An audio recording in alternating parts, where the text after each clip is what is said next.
इस वीडियो में हम डाइवर्सिटी इन लिविंग ऑर्गेनिज्म के एमसीक्यूज करने वाले हैं। टोटल 10 एमसीक्यूज होंगे यहाँ पे क्लास 9 के लिए और जितने भी गवर्नमेंट एग्जाम्स के लिए काफ़ी इंपॉर्टेंट रहेगा ये वीडियो। स्टार्ट करते हैं। Theory of natural selection was given by. प्राकृतिक चयन का सिद्धांत किसके द्वारा दिया गया था? Option A is the right answer, Charles Darwin. दूसरा क्वेश्चन है, ओरिजिन ऑफ स्पीसीज ये किसके द्वारा लिखी गई थी? ये एक बुक लिखी गई थी, किसके द्वारा लिखी गई थी? तो ऑप्शन ए चार्ल्स डार्विन के द्वारा। यहाँ पे क्वेश्चन लंबा दिख रहा होगा लेकिन काफी इंपॉर्टेंट क्वेश्चन है ये। यहाँ पे है कि the warm and humid tropical region of earth between the Tropic of Cancer and Tropic of Capricorn.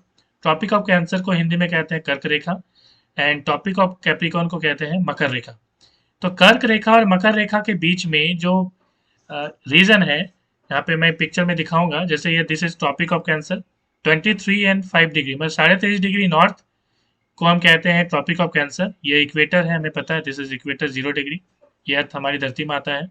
And ये जो आप देख रहे हैं 23.5 डिग्री 23.5 मतलब 23.5 डिग्री साउथ में, इसे हम कहते हैं ट्रॉपिक ऑफ कैप्रिकॉर्न मीन्स मकर रेखा। दिस इज कर्क रेखा एंड दिस इज मकर रेखा।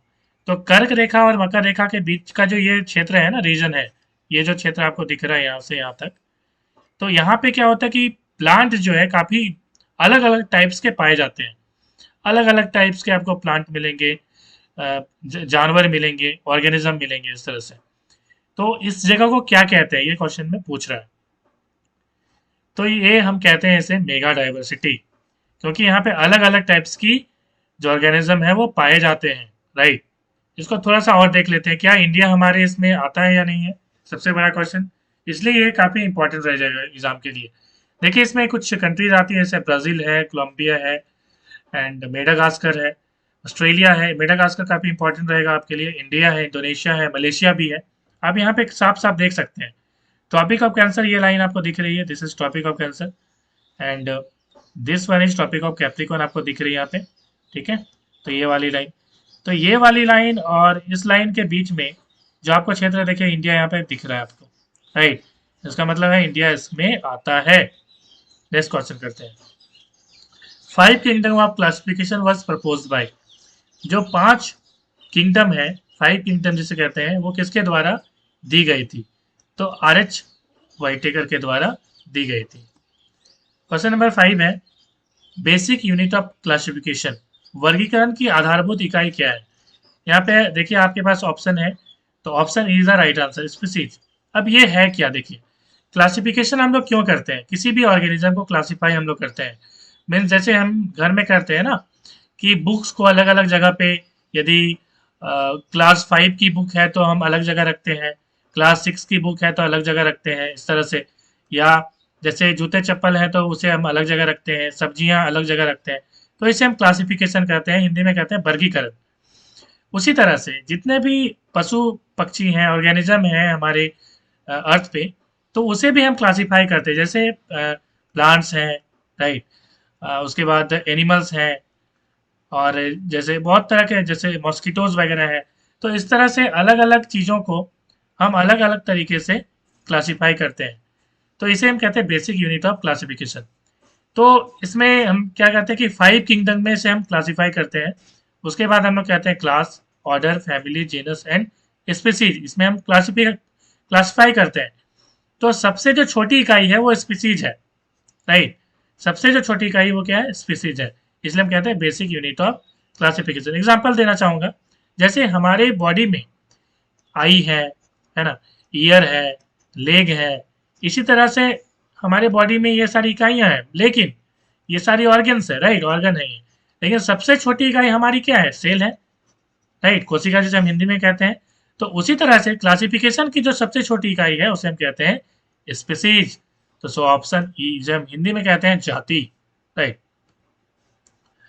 प्रोटोजोआ किसका एग्जाम्पल है आपको बताना है, तो यहाँ पे प्रोटिस्टा। याद रखने के लिए मैं बता दूं, पी प्रो से प्रोटोजोआ एंड प्रो आपको यहाँ पे भी प्रो दिख रहा है, तो ये प्रोटिस्टा। तो this is the diagram of protozoa, right. तो option is the right answer. Question number 7 करते हैं। फंजाई इज अ, फंजाई क्या है? तो फंजाई ऑटोट्रोप्स है या हेटरोट्रोप्स ऑटोट्रोप दोनों है या क्या है? तो ऑप्शन डी हेटरोट्रोप है ये। हम इसे कहते हैं विषम पोषी हिंदी में, इसे हम कहते हैं विषम पोषी। और ऑटोट्रोप्स को हिंदी में कहते हैं हम स्वपोषी, मीन्स अपना खाना जो बना सकता हो उसे हम कहते हैं ऑटोट्रोप। जैसे एग्जाम्पल ऑटोट्रोप्स का क्या है, तो प्लांट है। और हेटरोट्रोप्स का कौन सा एग्जाम्पल है, जैसे फंजाई है एंड जैसे एनिमल्स है, हम लोग हैं, तो हम लोग हेटरोट्रोपिक है, विषम पोषी, राइट। चलिए, ये चिटिन क्या है ये आपको बताना, ये बहुत मोस्ट इंपॉर्टेंट क्वेश्चन है ये एग्जाम के लिए मेरे ख्याल से। तो ये क्या होगा आपको बताना है, तो यहाँ पे आंसर होगा टफ कॉम्प्लेक्स, आपको बताना है तो शुगर आंसर होगा। This option B is the right answer. Mushroom क्या है आपको बताना है, तो मशरूम एक एग्जाम्पल है फंगी का, राइट। हमें पता है मशरूम कैसे पैदा होता है, तो मशरूम सड़ी गली जो चीज़ें होती है ना, तो उसे आप जब फेंक देते हो तो उसी से मशरूम जो है वो ओरिजिनेट होता है, राइट। तो मशरूम क्या है हुआ, ये एक फंगस ही है, इसमें फंजाई हो जाते हैं बेसिकली, फिर इस तरह से आप ये मशरूम खाने में यूज़ किया जाता है। तो इस तरह से मशरूम क्या है, फंजी है। एंजियोस्पर्म क्या है, तो एनजीओ का मतलब क्या होता है, एंजियोस्पर्म में जिसे हम कहते हैं फ्लावरिंग प्लांट, फूल वाले जो पौधे होते हैं उसे हम एंजियोस्पर्म कहते हैं। तो इसमें एनजीओ का मतलब क्या है, तो एनजीओ का मतलब है कवर्ड, तो option B is the right answer. और स्पर्म का मतलब क्या है, तो स्पर्मा का मतलब है, स्पर्म का मतलब है सीड, याद रखेंगे, स्पर्म की मतलब होती है सीड। तो बहुत इंपॉर्टेंट क्वेश्चन है ये भी। आई होप आपको वीडियो पसंद आई होगी, यदि पसंद आई है तो लाइक करें, शेयर करें और सब्सक्राइब करना ना